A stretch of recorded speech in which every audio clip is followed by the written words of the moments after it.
So it's getting it all pulled up right now. Perfect. I'll go ahead and jump in the studio here.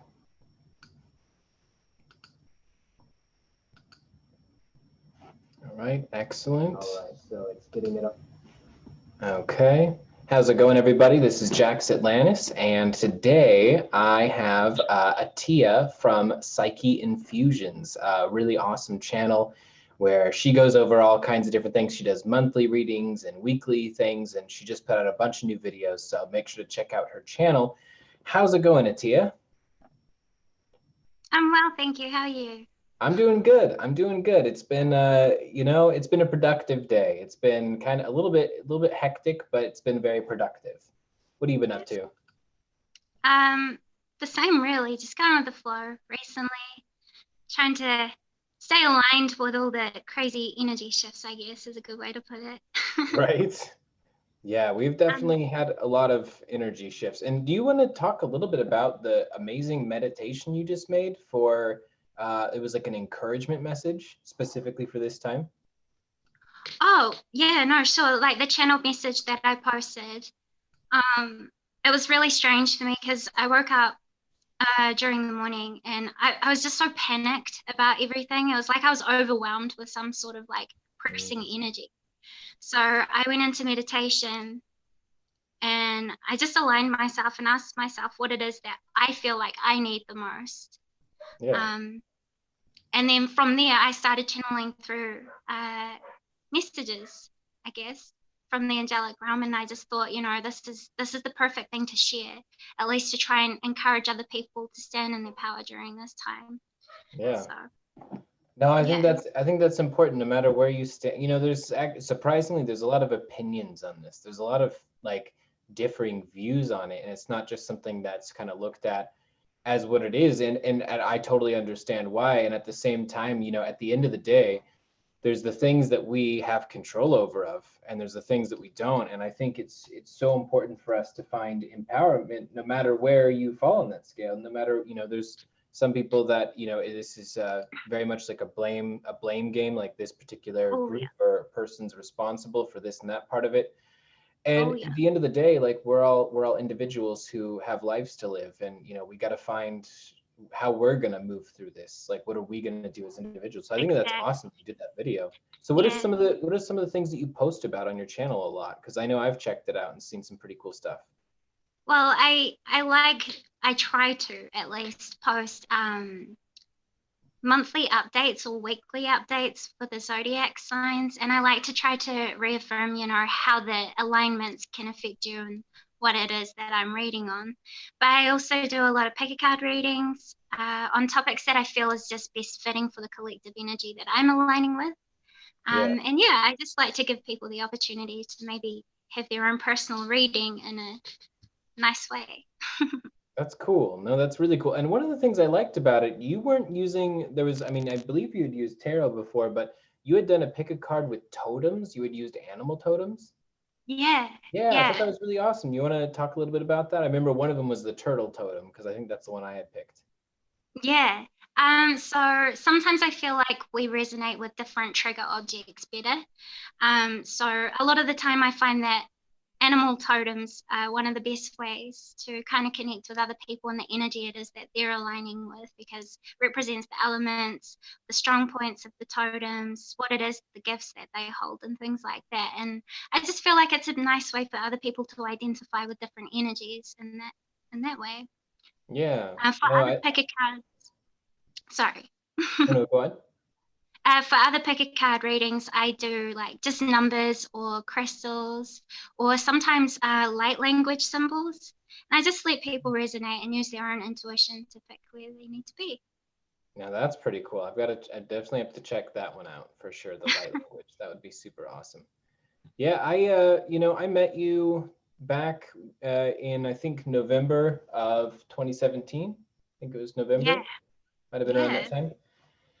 And You're a huge catalyst for me in my journey. Huge catalyst. thank you. And you were a huge catalyst for mine too. You were one of the very first people. In fact, you were, I think, the first person that you showed up to like every live I was doing, like I'd been going live a lot. I think back then I was going live on Facebook, and I actually had the same background. I just got this, took this out of my suitcase, that has been up on a shelf for a long time. I haven't had this thing up since the very beginning, since 2017 when I first came out as Jax Atlantis or whatever. And you know, you were there and you were just so encouraging and so positive. And I'm really glad that we became friends so quickly and shared so much, because your psychic abilities, the way that you read people, it's very unique. It comes from a place of very like raw intuition. And so anyone who's watching this right now, anyone who's going to be watching this replay as well, definitely check out Atea's stuff. What you'll notice is that Atea moves with a very organic energy. She's able to pick things up without necessarily trying to use all these different things, you know? So it's like, even if she does a card reading, she'll go on this sort of like 20-minute in-depth sort of like assessment of what it's incredible. It's really cool. It's really cool stuff. So yeah, but what was some of the ways in which your journey had changed back then? Because I know I went through a lot of stuff. What were some of the things that went through for you? Well, for example, when I first met you, saw your lives, and I wasn't so aware of myself and my gifts. Like I knew of some things since I was a child, but kind of similar to you and what I heard you expressing in one of your other videos. I went through like a reawakening process, which you catalyzed for me. Yeah. Because back when we were younger, we don't necessarily think it's anything out of the ordinary, you know, it's just normal for us. But then when I actually started to get into the movement of things and starting to understand a lot more about myself, which I think is important for everybody, you really, really helped me to understand that. And from there, it's kind of just progressively moved on. And as I've been learning more about myself, I feel like my intuitive or psychic abilities has also evolved with me and grown. Yeah. And like for me, when I kind of expand my consciousness, it's like I have to learn how to use that part of myself and how it interacts with my body and my senses and my emotions. And that's also how I usually go on like big long tangents in my channelings or my readings, because it's just I flow with what I'm feeling. Yeah. And you taught me that, really. Yeah, and it's a lot, and it's very interesting because it's very it's very connected to your Gemini energy. It's definitely the way that you sort of move from the light to dark, dark to light really easily and kind of go through them. I think that that's what makes it really thorough, because that's the thing that I think I like so much about it. It's thorough and it's unprovoked and thorough. Like it's not something that there's a lot of, do you feel this? Do you feel that? You know, do you ever have this? Like there's no cold reading, there's no questions or whatever. You just kind of dive in. And that's part, and you have a very interesting spirituality in general. You have of course your connection to New Zealand and a lot of, you know, in the culture there, and so many of the amazing mythologies, spiritualities, and of course also because of the internet, like there's this huge connectivity that's also happening with all these other religions and spiritualities. How do you think that, you know, for you as a Gemini, that the internet has been a catalyst for change for you? Well, me personally, like with the internet these days, it has its positives and it has its negatives, of course, just like everything.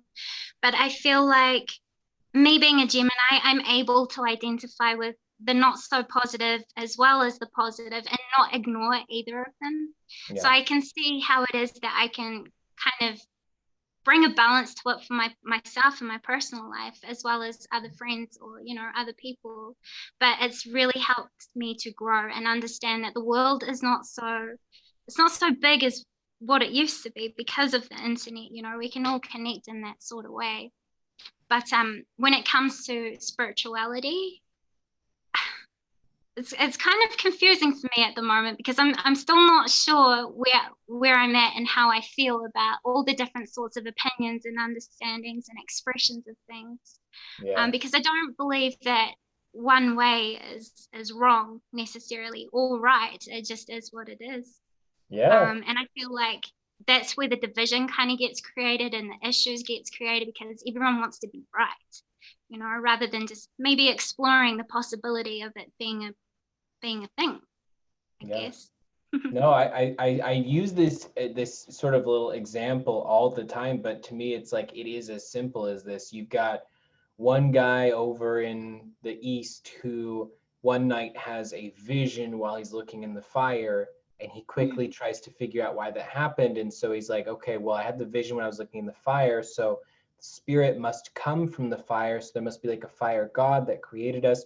And some guy over in the West, was watching the river and he had a vision. And so he assumes that it's, the water is the essence of life, and that must be what created all of life in the first place. And so both of these different men have these two different like interpretations of the way it is. So they meet up one day, and they both argue to each other like, no, like the true divine comes from the water. And the other guy's like, no, it comes from fire. It's like, no, it came from both of you. It was within both of you the whole time. And so those just happened to be the vehicles that it appeared. And maybe Yeah. water and fire are both fragments of that ultimate life, because maybe there's two guys in the North and South who, connected, one of them looking at sand and the other one watching the clouds. Like, Yeah. so that's, to me, it's as simple as that. And so we do all the time. We're like, no, the pure form of meditation comes from this particular group, in India. It's like, we can't, if we all think that our particular way we learned it is the only way, then we're sort of missing the entire point that was trying to be communicated in the first place, that we're all connected, Absolutely. and this runs through all of us, Yeah.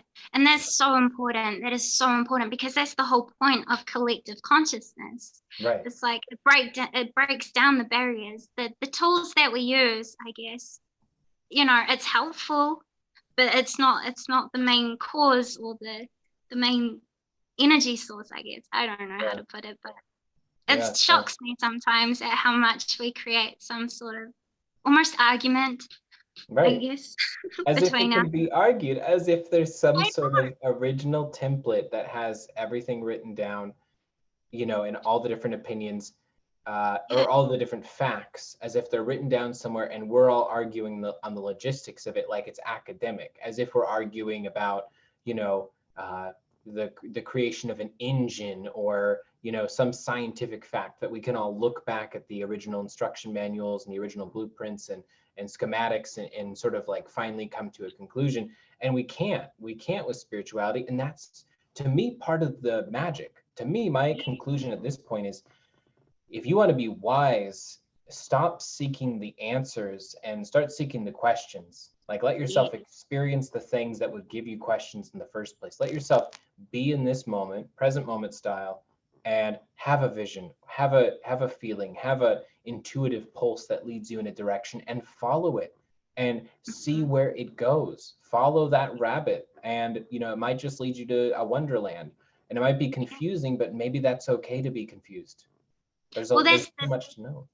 Yeah. That's the beautiful thing about your inner child, isn't it? Like, this is why I love children so much, especially the young children, because they are so open to just experiencing, rather than always having to have like an analytical sort of understanding of what it is that they're living through. They're just living. There's no need to control anything. They're just doing and being, and that's the beauty of it. And I feel like if we were more so aligned to that, just being, experiencing, and learning as we go, we would be so much more in flow with the resistance as possible, I guess. We could learn a lot from children when it comes to spirituality in general. Yeah, no, and I love that you specifically said they're not trying to control anything, because that right there, that is so why we do that. If we can control everyone else's behavior to match the same way we revere spirituality, then maybe it'll make us feel like we legitimately have the answer and that it's safe. But I just had a client, and I was talking with her about her son and about the development of his psychic gifts, because he's extremely intuitive. And one of the things that I was talking about is I was like, ask some impossible questions, like, ask a few questions about things that he couldn't possibly have the answers to. Like, if he's playing with his toys, like, ask what it is that, for instance, it would be dinosaurs. Like, ask what those dinosaurs felt back in the past, things that he doesn't have access to in the literal sense, and he would just let himself explore that. And you might say, well, anything that comes out of that would just be imagination. But it's like sometimes with children, especially because their intuition is so, their imagination is so strong and their intuition is also so strong, it is hard to tell sometimes. However, there are clear differences between what a child makes up because of what they consciously or even subconsciously have stored, and some of the stuff that comes out of an intuitive child's mouth. Like some of the things that Mm-hmm. come out of an intuitive child's mouth make you wonder, question their age. Like, are you really 7 years old? Are you really like, because that's not something that normally a 7-year-old would say. And so Yeah. I think that that's like they have just such raw power in that way. And by teaching them to not try and control it and to actually explore and feel through it in the experiential way, like they're so much better off, and they'll keep Mm-hmm. trusting themselves and thinking that it's okay to trust themselves. And if we as Yeah. adults did that, we'd be so much more like wise, if we admitted that we knew less. Yeah. Yeah, no, exactly. I agree completely. And that's the thing. Wisdom used to be such huge value, phenomenal value. And like seeing the times now, it's so different.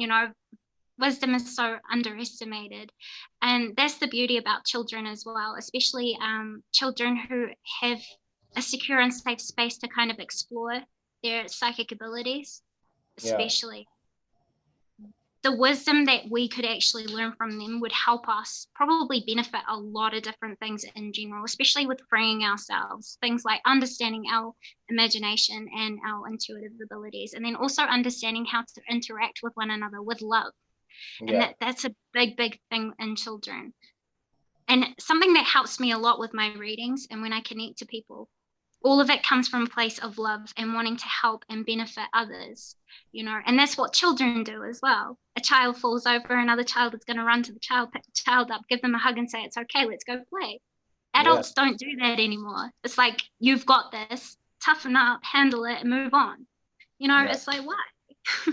Yeah, no, I think so too. And I think that was also interesting that you touched on that because, maybe there's an answer to following what a child is saying to do rather than asking them to explain what it means. Like in terms of psychic instructions, it's not like a child is gonna, in a cognitive sense, be like, well, so what you want to do is first step one, you're going to want to start doing that. It's like they're not going to feel, they're going to let themselves just do things. They're going to let Yeah, themselves explore. And to me, I think that there's a realm that children tap into that goes beyond just having strong imaginations. I oh yeah, believe that children are, in a lot of cases, for a lot of the time, in this state of sort of channeling, like almost like half channeling a lot of the stuff that they're going absolutely. through, because especially with children who are extremely empathic to a degree that definitely outdoes what it is they've learned about empathy and how to show people the feelings that you have,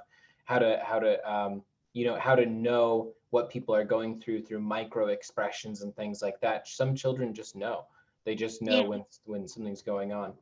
So it's pretty magical. But yeah, so one of the videos that you had posted recently, I wanted to talk to you about the Heyoka empaths. It was Oh about like signs that you might be connected to that energy. Can you tell us a little bit about that?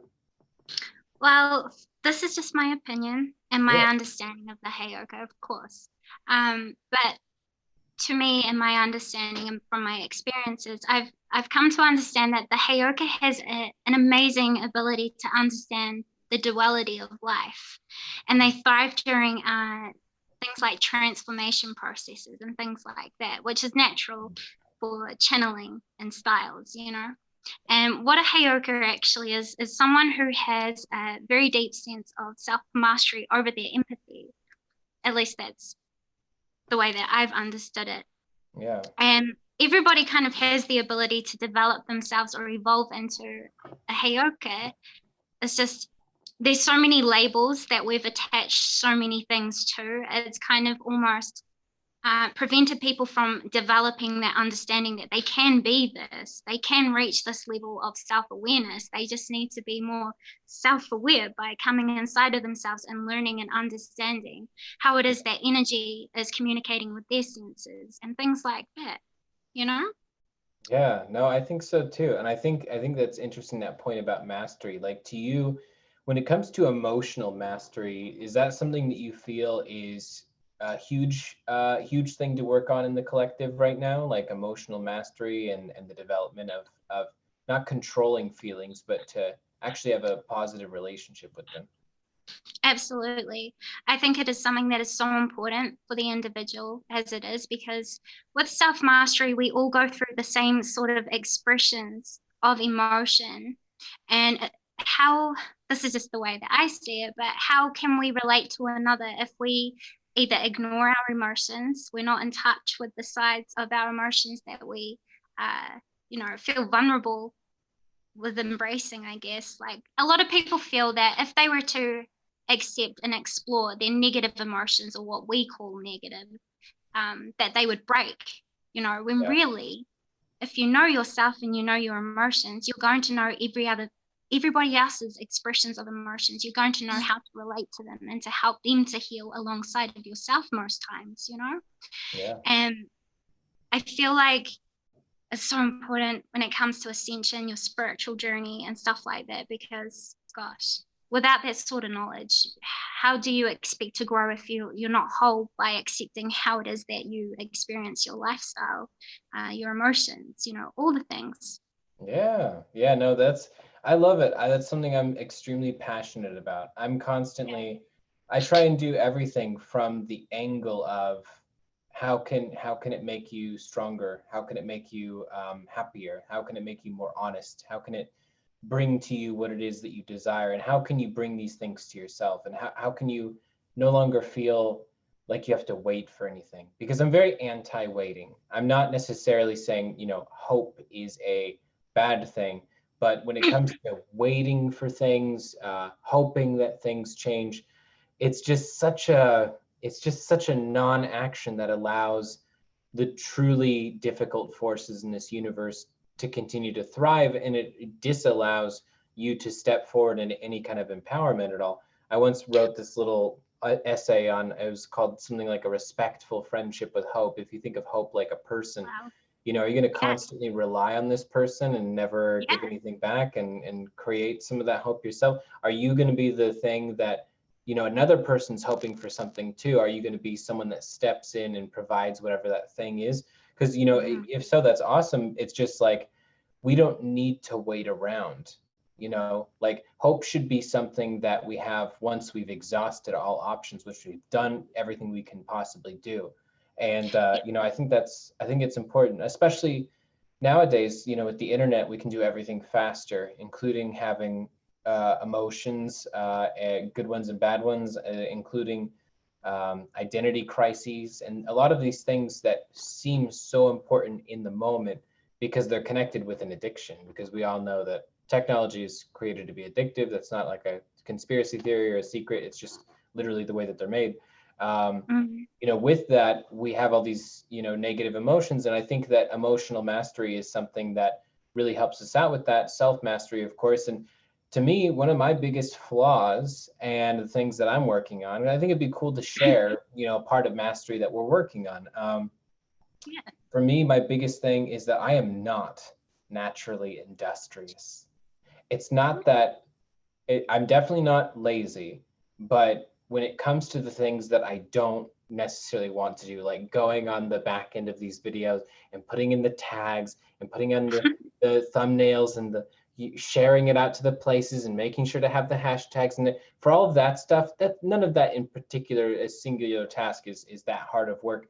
But I'm not the type of person who loves to do all of that stuff. And for me, I'm like, how can I get over like all these things? Like, how can I stay on like a diet that actually works for me, not a diet to like Yeah. lose weight, but like a diet that works for me, a workout program, yoga, and getting this work done. How can I be industrious in my life? And so for me, it's like, I'm not naturally industrious in that way, but I am, I've got 4 planets in the 8th house. So I have a very easy time accessing obsession, which sounds crazy. But what I mean is my passion for something can be so strong. So if I just start directing that passion into like through this Yeah. gate of writing the 30 hashtags, yeah, that's not fun. But through this gate lies this being posted and this change happening in the collective and this thing here. So I'm trying to take my river of passion and take it out of my head and like aim it through all of my tasks, if that makes sense. Yeah. And Wow. so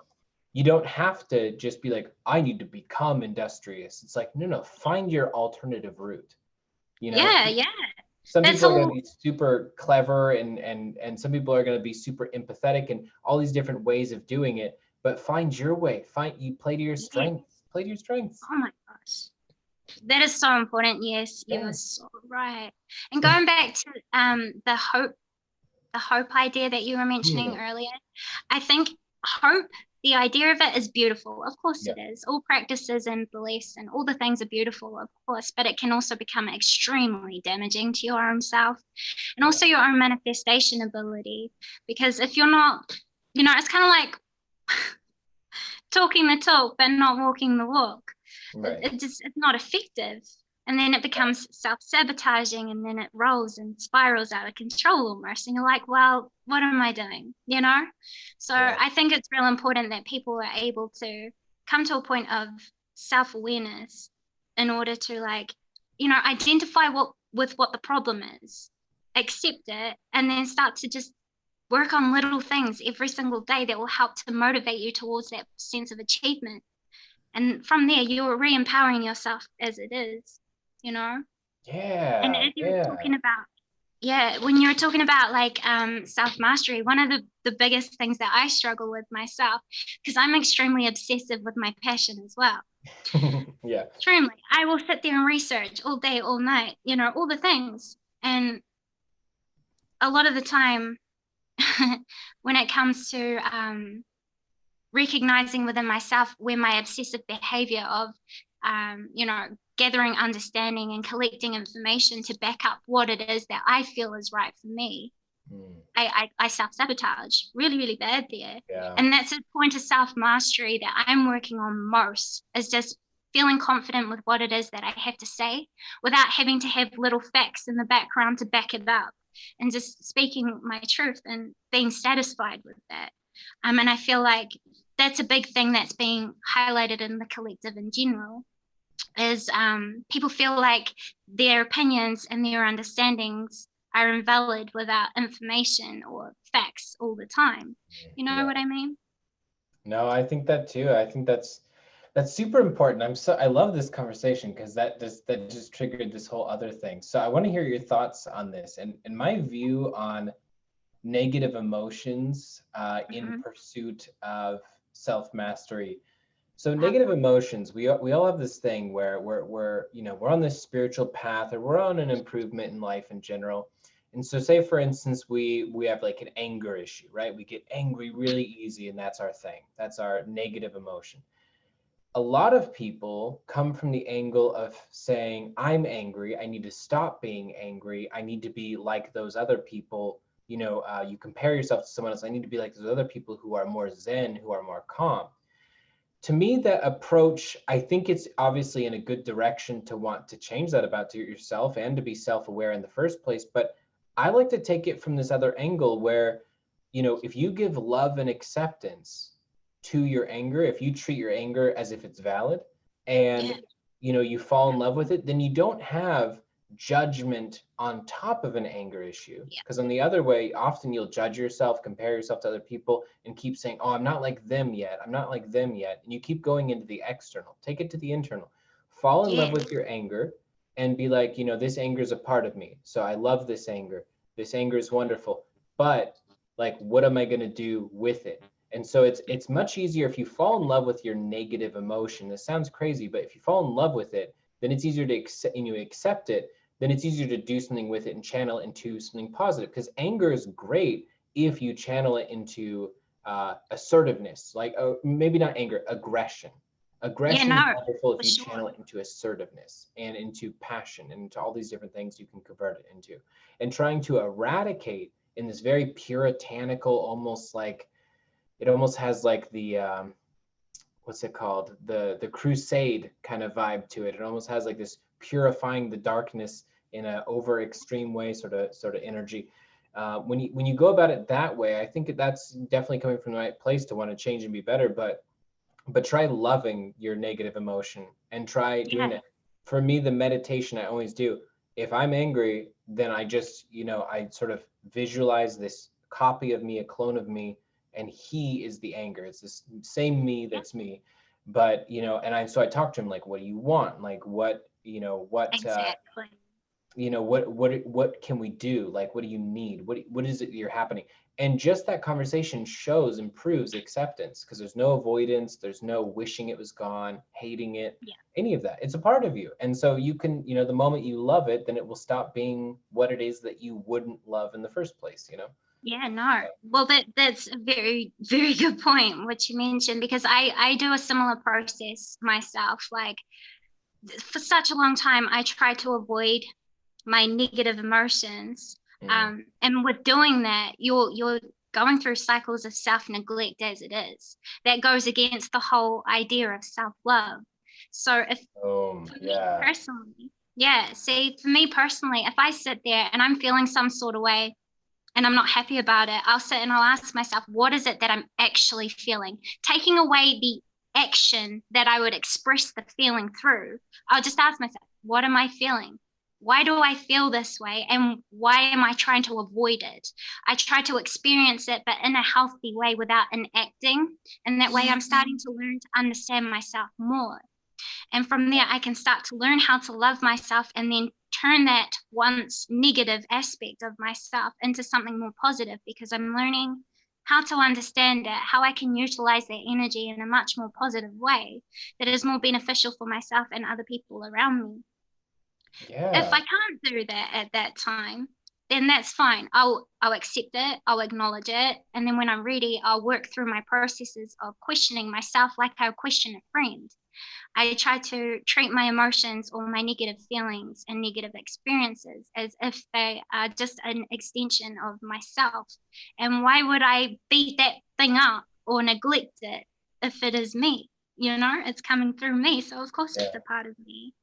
And if it's a part of me, then it's got to be a part of other people around me that I love. And if I know how to work with that side of myself, I can also support others to get to know that part of themselves and integrate it into something so much more beneficial for everybody. So I love the way you do that practice. It's very effective. Yeah, and I love that you specifically pointed out the point about identification. That there's a level of greater sight that you have, because that is true. Emotional avoidance is the alternative to really introspect. You just taking a look right at the emotion and treating it like a person, or validating its existence. It does help you clarify where it is it's coming from. And Mm.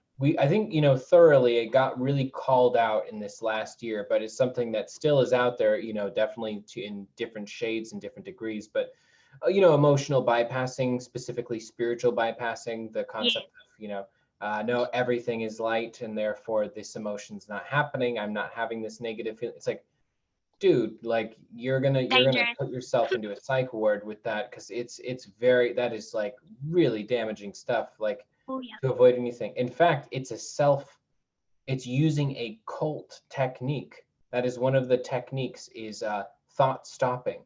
In the bite model, Mm. to identify cults, the T is for thought control.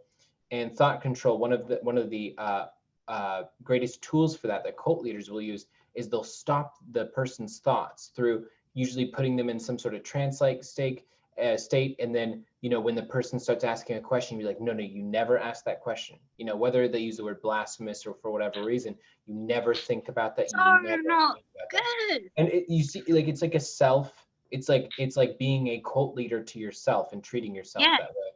And that's Oh, a for that's sure. a shame.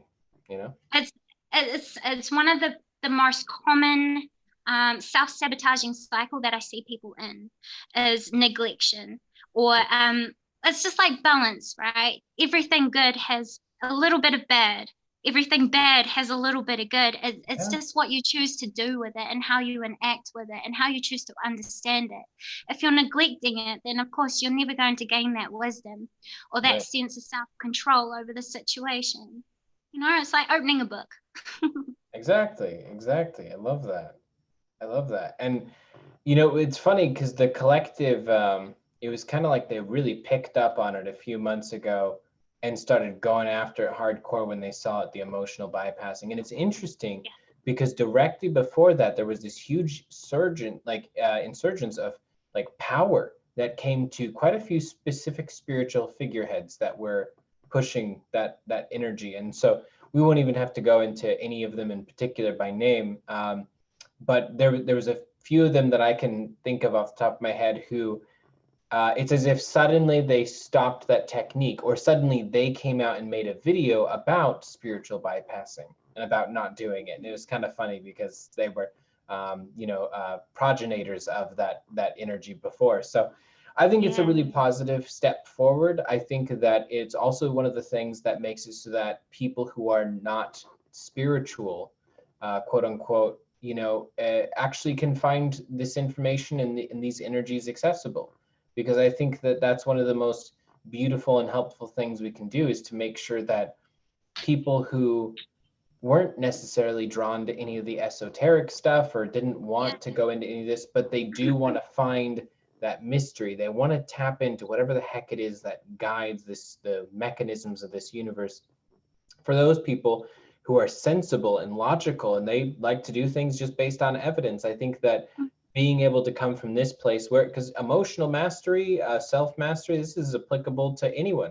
There's not a single yeah. person who wouldn't benefit from that, Yeah, no, for sure. And that's another thing about the whole spirituality thing. Yeah. Me personally, I feel like absolutely everybody is spiritual to a certain Right. extent. Yeah. Everyone expresses their spirituality differently. For some people, their spirituality will come through the form of intellect and making logical sense of things and mathematics and all that sort of stuff. And then for other Yeah. people, it could be something like emotions. Like for me, I drift more towards the emotion side of thing and stuff like that, but I also have a healthy balance of both. It's just, it's so different for everybody. I would, I would always say, be open to the expressions of other people and just observe it, accept it as a perspective, even Right. if you don't agree with it, because at least you're still open to the wisdom that someone else has to share, which is expressed through so many infinite amount of ways, you know? Yeah, no, totally, totally. And I'm not even one of those people who's an anti-separationist, like in a Yeah, purist sense, meaning like there are people who, for like their answer for everything is like, no, no, we're all the same, like we're all one in this sense. And it's like, yeah, we are, but like at the same time, there is a level of individualism that clearly yeah, does exist here, hence why we're having these individual experiences. And the reason I bring that up is because when a lot of even people who are anti-separationists, they will still separate people into conscious and unconscious, and yeah, that breaks my heart because there is only one moment staring into that fire, looking over into that river, away from you tapping into something that forever yeah, changes the way you look at the world around you and you look at human beings and life itself and God. Like there is one moment as a separation. And to say that someone who is a non-believer or someone who hasn't yet had that experience is unconscious, to me, it's heartbreaking. Like you yeah, take, following that description, let's say Richard Dawkins, who's a very, proud atheist who has spoken out against religions and cults and spiritualities in general, and who doesn't believe in a single word of it. You mean to tell me that he's not a spiritual person? That he has thought about what God means and about what God means to man more than most people in the spiritual community have been alive. And he's, so I don't hate the fact that he and other people who sort of follow the energy of like atheism's the way to go. There is no afterlife, all this stuff. I don't think that's non-spiritual. I think that, the irony is if we're actually willing to engage and have these conversations and share our genuine beliefs, not our dogmas, then yeah, we'll be able to actually have a good conversation. And if you word. take devil's advocate and you think from the atheist point of view, you know, if I didn't know if there was a God, but I did know that several of the religions that claimed there was a God created a lot of problems for a lot of societies in a lot of different times throughout history, then wouldn't I want to kind of close the door completely? Like, why keep the door cracked open for things we might not know if it's Yeah. causing those problems? I would totally do that if if I was an atheist. If I hadn't experienced some of the things that I had experienced, I would totally be on board with that. I'm already someone who's very evidential and someone who, just thinks about things in order of like, is this proven? Is this not proven? And so I don't think that they're not spiritual. And in fact, I think a lot of times, whether they know it or not, that atheists are actually using intuition because they're picking up on all those charlatans that were propping out all that bullshit. Like the Oh yeah. 1920s was a long time ago, but not that long ago. People have been scamming people using the guise of spirituality for a long time, and maybe atheists are just intuitive. Maybe Yeah. ironically, they're so intuitive that they're immune to having uh, some of the original engagements very easy with spirituality or with spirit, but that they're able to detect all the people and have strong discernment intuitively for all the people that are totally snakes. Yeah, no, I That's just totally, being real. totally agree. And the funny thing about me is I've been through all sorts of waves. I've been from straight from, I was born as and raised as a Christian, and then I went from Christian to Catholic, from Catholic to atheist. I've been through all the different ways. So I completely understand the different types of expressions. And it's not that I don't believe in a God, because, that's my thing. It's not that I don't, it's that for me, I think the common day understanding of what God is or God could be is Yeah. just a little bit different to, Yeah. you know, I don't want to say too much because I know that's a little bit controversial No, and no, people it's could get great. a little bit No, up. say it. Say it. Everyone on this channel loves all the controversial stuff. So that's yeah, no, go for it. I would love to hear. I consider myself a conceptual polytheist, which is crazy as well. And so it's hard to explain, it's hard to put into words. But yeah, tell me all about it. Yeah, for me, like the whole atheist approach to spirituality was a big, big learning curve for me because today, and like we have our light workers, and they're beautiful. I love all of them, at least the ones that I've come to meet. Um, but there's so much more pressure today when it comes to spirituality and the spiritual community. And it's like, this doesn't make sense to me. There's so much chaos almost being reborn into a newfound religion that is claiming to be just spirituality freedom. That's what spirituality is to me. It's personal freedom. Yeah. And when I'm looking at our collective today and seeing our light workers and the division and all the things, and it's like, God is this is who God is. If you don't believe that, then you're of the devil, just like religion. And that was something Yeah. that I faced growing up all my life. I've always been, if my perspective and my understanding was different, I was devil. I was Lucifer and all those sorts of things. And then I went through a stage where I felt like maybe the devil was just someone who was completely misunderstood because he saw something completely different to the rest of the people. So what makes him so bad? Is it just that people say he's bad because they don't understand him? Or is it his actual intention to be bad? Yeah. And then I went from all of that back to, I love God. I love the idea that people have of God until I started seeing the fear being pulled up and implemented and used against other people to shut their belief systems down and their own self-understanding. So I'm kind of like in the middle of both, of like, there is a God, but there is not a God that we are creating. The God is the God. You know what I mean? Does that Yeah. make sense? No, that makes total sense. That makes total sense. Yeah. And yeah, no, I totally feel that. And I think you touched on something interesting there with the devil.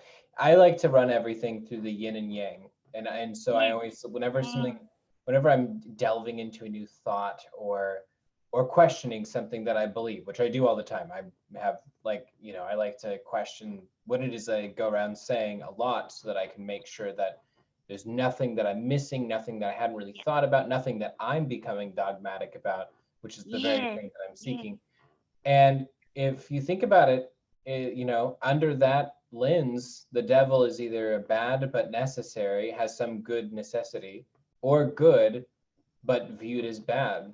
And there's a level of inherent curse to that. In the yin yang, like we we see that in everything. Like for instance, like you might say that the lion eating the gazelle is awful. Like on the individual level, that gazelle just got murdered, and that's not fun.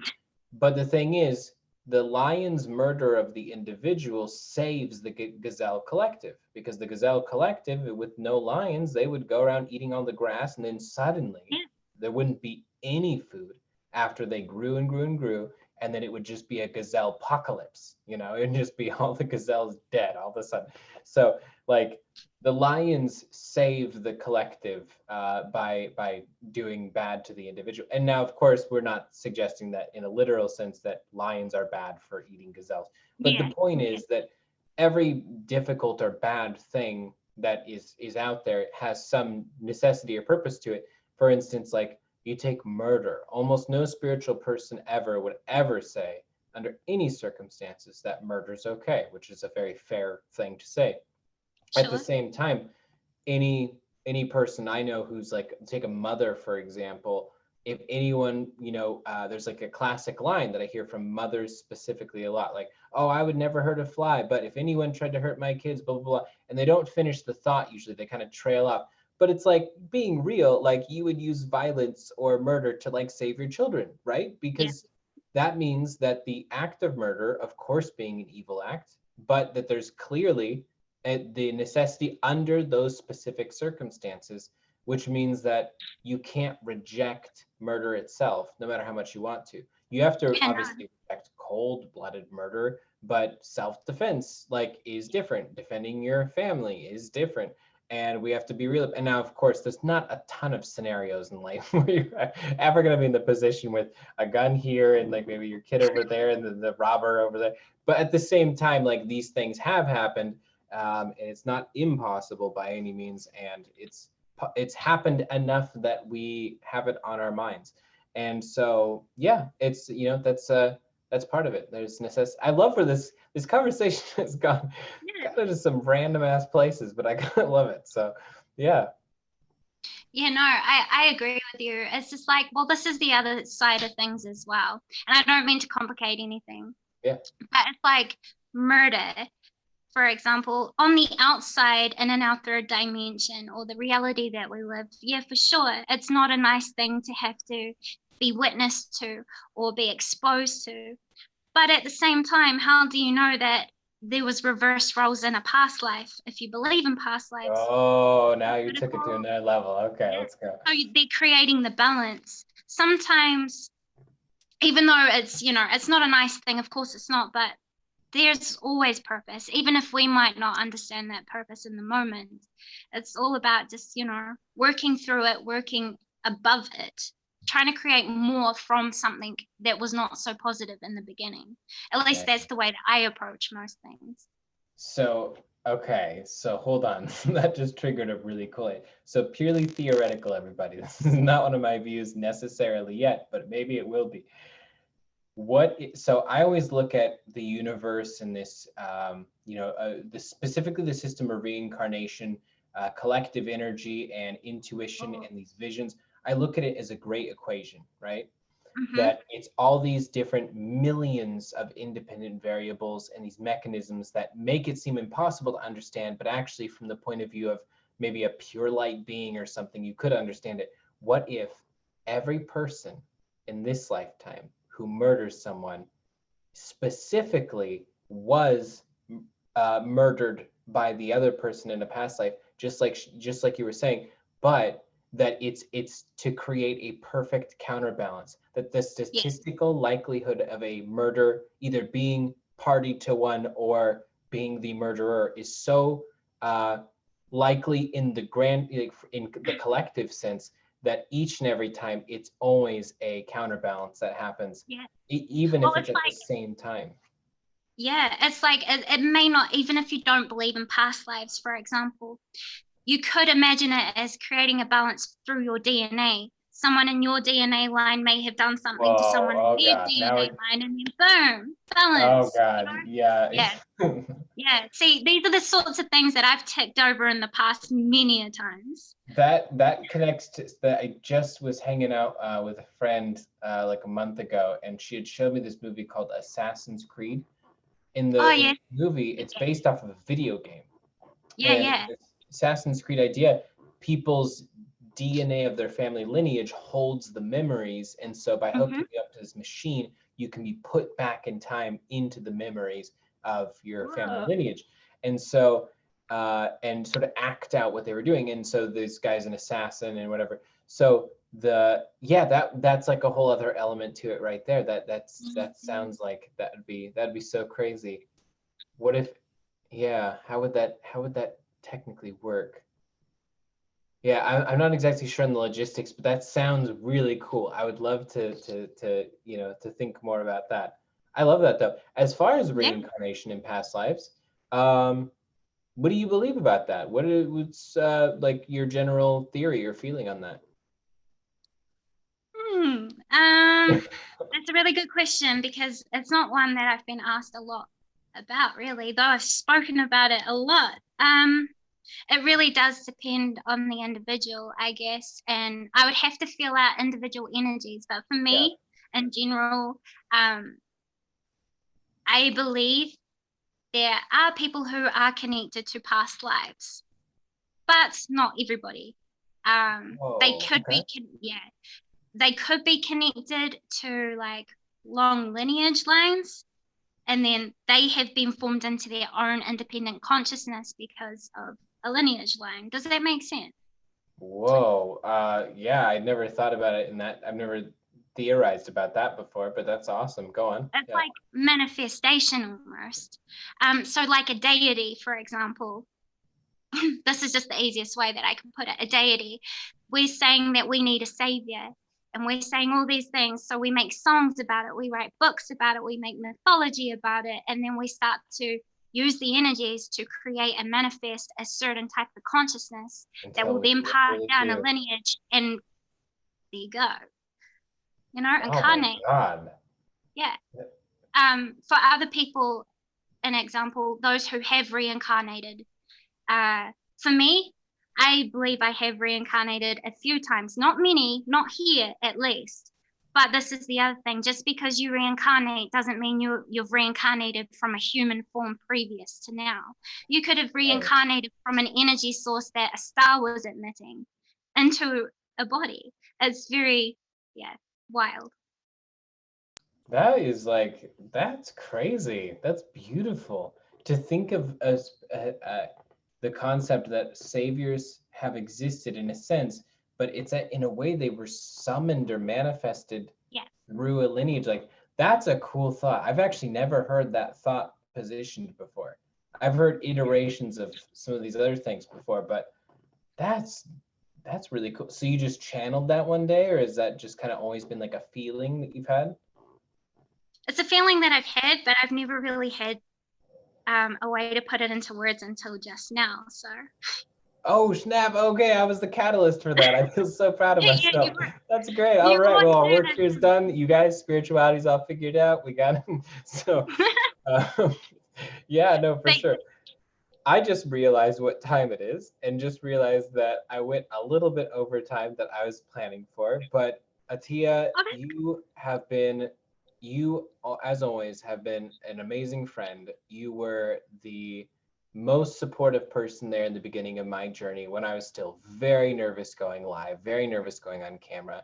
I just want you to know it meant the world to me. Your friendship is something that I sounds so corny, but like I just treasure it so much. And we always have these cool conversations. The Gemini Libra energy, we always just bring out the coolest topics, the coolest conclusions, and we make the yeah. maddest theories ever. So thank you for being on today. For everyone that's here, go to Psyche Infusions. I'm gonna be putting a link down in the comments below after this video uploads, and it should take maybe 30 minutes or so, but I'll go ahead and post that in the comments. Make sure to subscribe to our channel. absolutely incredible stuff. And thank you once again for being on today. It's been so Yeah, thank cool. you so much for having me. I appreciate you so much. Heck yeah. Well, you have an awesome night tonight, and see you later, everybody.